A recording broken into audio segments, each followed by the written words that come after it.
شکر کرو اس غم کا جس نے تمہیں اللہ والا بنا دیا۔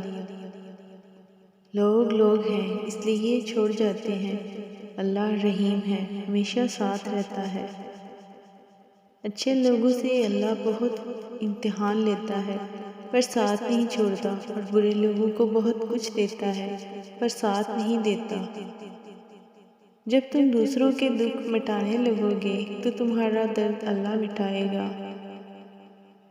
چاہتوں میں سب سے بہترین چاہت اللہ رب العزت کی ہے۔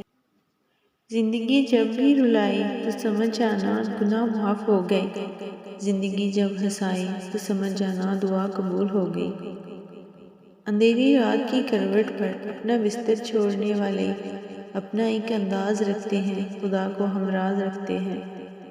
تم اجالوں کے خالق کو تہجد کی تاریکیوں میں مناؤ، پھر دیکھنا وہ تمہیں بھی معجزوں کی صبح عطا کر کے راضی کر دے گا۔ تمہاری دعائیں ہی تمہیں تہجد تک کھینچ لائی ہیں، یقین رکھو تمہارے لیے اب معجزہ ہونے کو ہے۔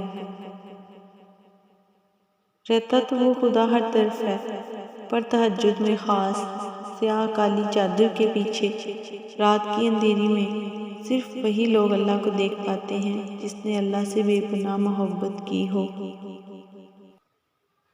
اپنے بندے سے ملاقات کے لیے وقت تہجد اللہ پہلے آسمان پہ آتے ہیں۔ تہجد کا سجدہ ہی کن فیکون تک لے کے جاتا ہے۔ یہ جو مایوسی ہے یہ آج ہے، کل کہانی مکمل ہوگی۔ تہجد پڑھنے والوں کے قصے ہی الگ ہوتے ہیں، معجزے بھی انتظار کرتے ہیں ان کی زندگی کا حصہ بننے کے لیے۔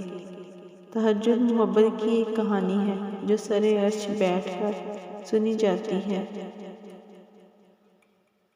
تو اگر درد رات بھر سونے نہیں دیتا تو جان لو وہ منتظر ہے تمہارا، ابھی بھی اس کو انتظار ہے تمہاری دعاؤں کا۔ مانگ لو ابھی بھی کچھ نہیں بگڑا، ابھی بھی وہ سب ہو سکتا ہے جو تم چاہتے ہو، ابھی بھی وہ سب مل سکتا ہے جو تم مانگتے ہو، ابھی بھی قبولیت کی ایک گھڑی باقی ہے، ابھی بھی تہجد کا پلڑا مقدر پر بھاری ہے۔